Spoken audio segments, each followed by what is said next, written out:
Alright, everybody, we're back. We're doing an ROH review this time. It felt like forever since we've done an ROH review. This is the 15th anniversary show. Of course, as you know, Ring of Honor is celebrating the 15th year it is alive. And I will definitely say this in ROH's defense. Not many times have we heard where ROH is, in a time of desperate need, unlike some companies. But we're not going to talk about that company too much. We'll probably talk about it a little bit during the Broken Hardys stuff.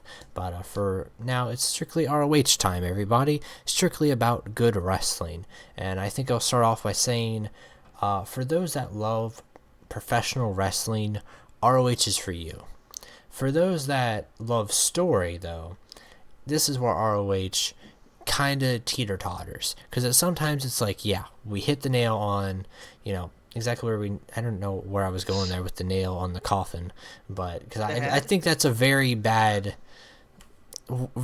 saying, but yeah, you hit the nail on the coffin on the story, you know what I mean? Like we'll especially talk about in the main event where the story was perfect, in my opinion, but in other places it was just good wrestling.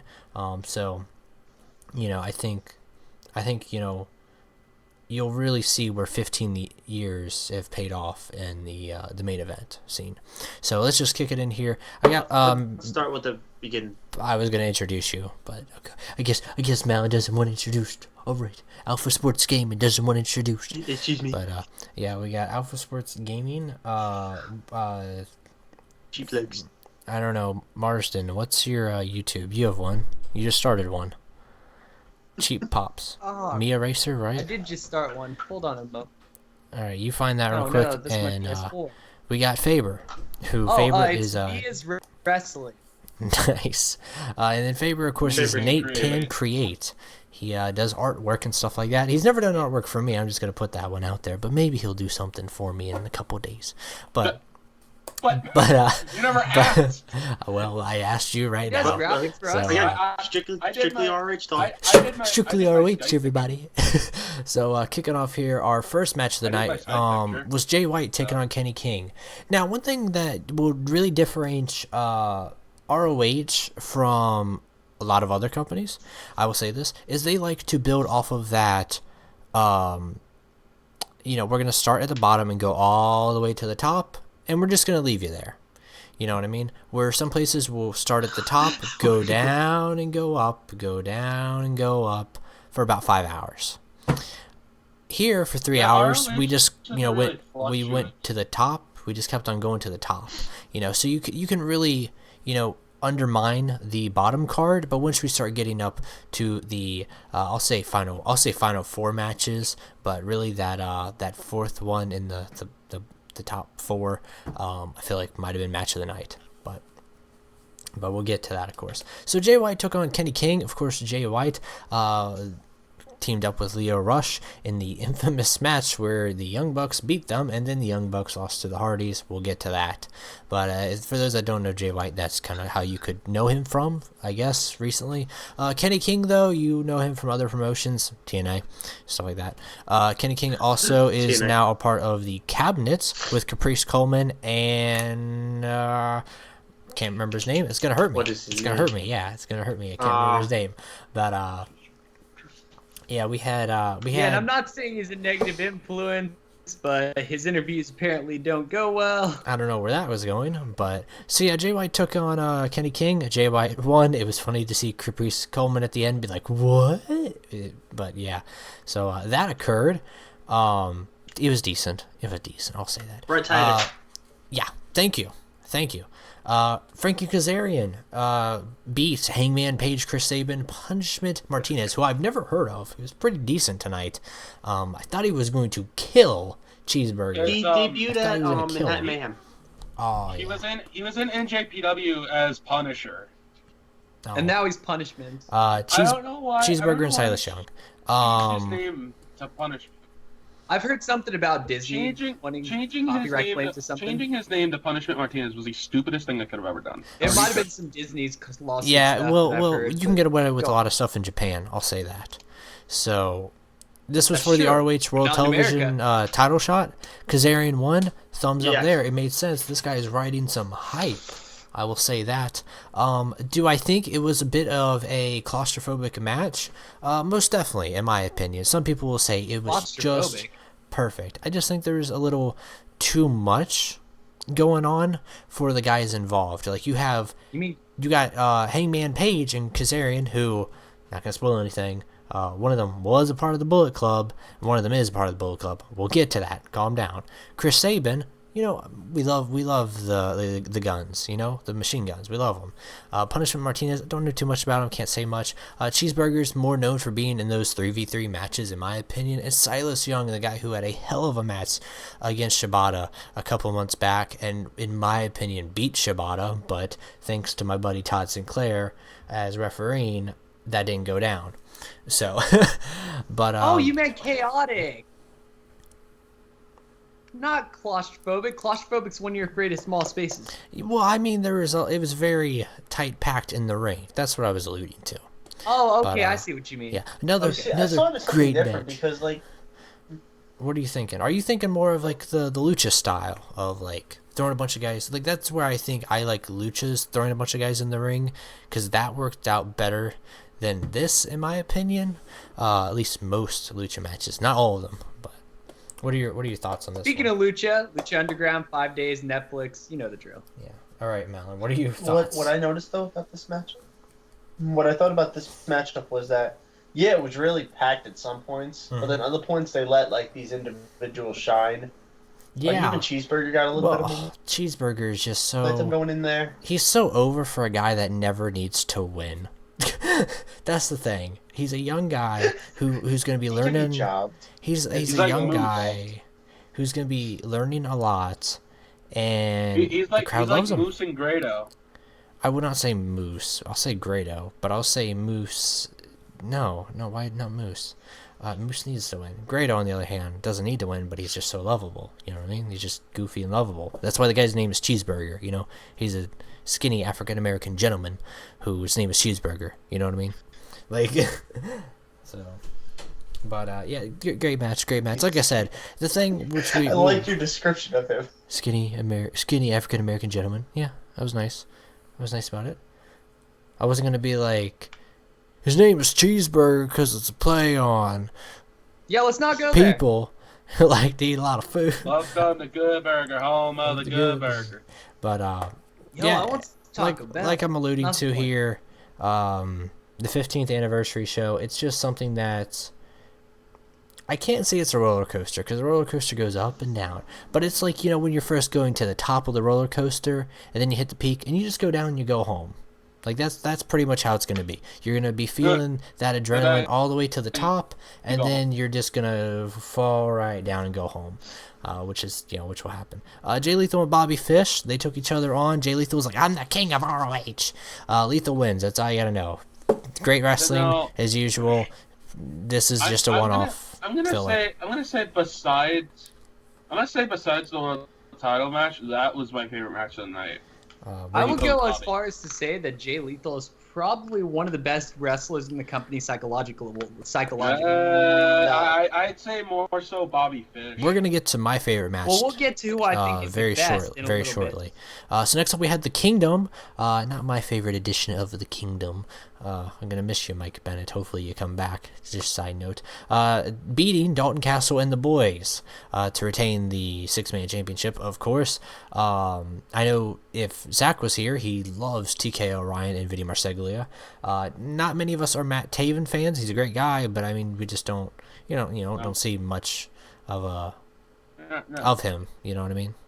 Like, we see a lot of him in the Kingdom, but I can't really think of many other places where I've seen him.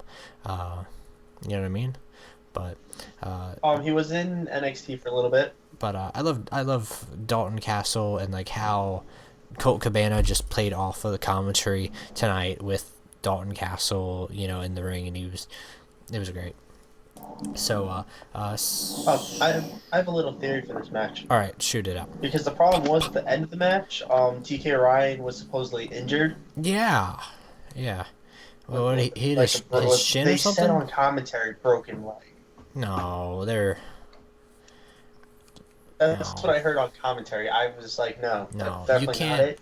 I The don't thing I think that could was see, pushing it. especially with Supercard of Honor Mhm. being in about 2 weeks, and you Mhm. know they're going to have to defend the titles. Oh yeah. With Mike Bennett leaving TNA, Impact I Wrestling. can see Mike Bennett coming back to team up with Matt Taven to Yeah. kind of fill in that third Some spot. people were saying that. I forget. It was one of you guys who was saying Mike Bennett tonight, potentially coming out. Someone gave a crazy theory, like him joining the Bullet Club, and I was like, all right, let's calm down now. We don't need our 800th member of the Bullet Club like NWO.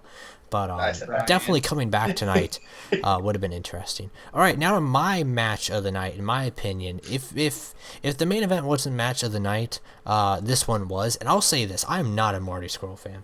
I'm not. All right, unpopular opinion. He's a good wrestler. All right, I'm just not crazy on the villain persona. I guess that's just me. You know what I mean? Now Leo Rush though, go watch him in CZW as a heel. Guy's freaking great. Now tonight he looked like Titus O'Neil's son, which isn't a bad thing. I'm not gonna say that. I'm just saying that's what he looks like. If you pull up a picture and put them side by side, you know, you could run the gimmick where he's Titus O'Neil's son. And you know what Titus O'Neil's son would not do?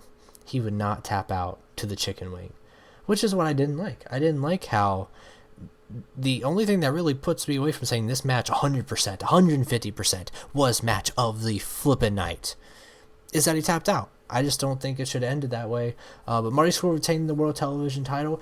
Good decision. I mean, if Leo Rush would have won, it would have been a great match for him to win it. But I think Marty Scurll, you know, leading into Supercard Honor, it would be good for him to, you know, to hold on to it. Leo Rush, though, just a hell of a performance. The match maybe was a little bit too long, give or take on who you are. I know Zach wasn't feeling it near the end, especially when Leo Rush tapped out. I think that was just... I'm just going to stress that enough. So, but what are your thoughts on that one? Exactly like you said. I feel like the timing, it was just a little bit too long. Was a big thing. But besides that, I really did enjoy it. And also, I'm going to agree with you. The tap out finish, I could have done without. Yeah, I don't think it was necessary. With all the, I think... Shoot, Favor, shoot. What? You got free reign here. Just shoot. I think Leo Rush has one of the brightest futures in the wrestling industry. He's 22 years old and he's putting on matches. He won the top like prospect. That. Imagine what he can right? do. He won last year's top prospect. Imagine what he can do when he's a little bit older and he has a little bit more. Yeah. Imagine what he could do when he has a little bit more experience under his belt. He's 22 years old and he's pulling off matches like that. Oh yeah. So while his buddy Patrick Clark is in NXT, just give it a while. Leo Rush will be there with him. Because for those that don't know, Leo Rush and it'll Patrick soon be Rico, Chuck and Billy. So for those that don't know, Leo Rush and Patrick Clark. Yeah, for those that don't know, Leo Rush and Patrick Clark were tag team partners. They were pretty good, by the way. I'm gonna say that. MCW, like I said. So, by the way, quick side note: the 2017 Prospect Tournament, is that over yet? I'm trying to think. I'm gonna Google that real quick. No. During this review, I don't. No, Not over yet? No, Leo Rush won the 2016. Yeah, I know he won last year's. I'm Leo saying, is this year's over with? I know the big one was like John Schuyler to win this one. So. No, they're still announcing participants apparently. Yeah, they already have participants. Talent announced. Yeah, I guess they just have talent announced. I guess it's not going crazy yet. So. Well, no, all it's right. not supposed to be until December. Oh, what? Yeah, because the 2016 was in December and 2015's in December. All right, I guess they just announced it very early. I don't know. I guess I was so excited when Leo Rush won. I guess they just forgot when he won. I guess it was so recent during a time of heavy activity in my life and whatnot and everybody's. Yeah. So, all right, next up, the Coco main event. I know someone's going to kick out of that one. Bully Ray and the Briscoes taking on the Highlanders. Oh, I'm sorry. I meant War Machine and Davey Boy Smith Jr., who was pulling off who was pulling off a an Eminem look tonight. He just was like, you know what, I'm going to dye my hair all blonde. I dyed my hair all blonde once, but besides the point. Speaking of who we think is the best in ROH, Jay Briscoe, in my opinion, is best in ROH. Oh, he's great. He's great. That's my own The guy's opinion. great. So he's phenomenal. Bully Ray and the Briscoes getting the win. It was great. You gotta love the 3D. You know what I mean? And like where they do the little spin off of like with the tongue thing. You just imagine the tongue thing with Devon, but instead he does an elbow drop on the crotch. So, but yep, Highlanders lost. I mean, the War Machine lost, and Dave Boy Smith was like, "I'm gonna fight you guys." So there's tension there and whatnot. Bully Ray was great. I'm gonna say that he was great. Seeing him in ROH, it's weird. It's very weird seeing him in here, but he plays out good. You know, I'll say good, not perfect, but good. You know, I think we can definitely work with him in ROH. Next up is Matt and Jeff Hardy, the Broken Hardys. I guess you can call them that. Copyrighted? I don't know. But taking on the Young Bucks and the guys who were only here to take the pin, Roppongi Vice. We had freaking... Alright, Malin, you wanted to say it. Say it. What did we have in this match? What did we have? What? Yeah, the thumbtack thing. My favorite thing. Yeah. Yes, my favorite thing. What? Armband covered in thumbtacks. Yeah. It wasn't actually that effective compared to Matt Hardy putting his own body through the thumbtacks. Props and bravo to freaking Roppongi Vice taking the pinfall and taking what is it? Trent just went in there. No. Trent Beretta just Screw Rocky. No. Okay, I guess. Applaud Trent Beretta only. Well, what did Rocky He's Romero? the one who took all those spots. I forget what was Rocky Romero's spot. The Bucks. What was it called? More bang for your buck? More bang for your buck. There you go. I don't know what I was thinking. I don't know. I was gonna say Buck Bomb or something. I don't know. What else? The Indie Taker. The Indie Taker. Whatever. God damn it! Whatever I was thinking. That's what else I was thinking. We saw about 100 million super kicks. So if you're not a fan of that and the devaluation of the selling there, that's that. The Hardys are just very it's very awkward. It's very much like, hey, we want it to just be us and the Bucks, but Roppongi Vice is here, so we're gonna hit them with a bunch of trash cans and steel lids and tables and ladders and chairs and thumbtacks. So. You know, I think we'll see. We haven't seen the end of them. Super Card of Honor, Hardys and Young Bucks, one more time, at least, and we'll probably see the Young Bucks beat the Hardys, in my bold prediction there. But also announced on the TV tapings, the Hardys are fighting the Briscoes for the tag titles. That'll be interesting. So Matt and Jeff Hardy. I'm going to leave this short and sweet, in my opinion. Definitely great match. I still wouldn't say match of the night. This was probably the third best match of the night. Marty Scurll and Leo Rush probably was better than this. If you're a nostalgia guy, or you just like the Hardys in general, and you like the Bucks in general, and you like Roppongi Vice in general, this was good for you. I'll say that. I liked all three of them. I definitely liked all three teams more than I liked Marty Scurll. Personally, nothing against the guy. It's just I like their styles and how they're very unique like all characters. Three teams. I like all three teams and individual people and how they play out together. Than the villain. The villain persona I'm not crazy about. But the Young Bucks, they're very funny and lovable. The Hardys, God, you know me. And the Hardys, they're great. I'm from North Carolina bows for life, you know. You gotta stick together. And Roppongi Vice, I mean, who doesn't want to party, you know? Who doesn't want to party? But, yeah, I will end it with this one for the co-main event match. It's just not the same. The Broken Hardys aren't the same, I feel like. I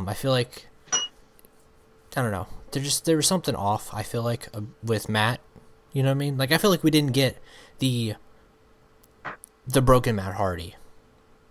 I feel like we just got Matt, who is a broken man from what he's going through. I don't think we actually saw a big persona. Matt Hardy. Well, all right. I think we saw cracked Matt Hardy. Wow. Well, Jesus. Speaking of crack crack, kills. they do kind of have a history. Oh, great review, No, everybody. Jeff does, not Matt. Put my bag over my shoulder and go home.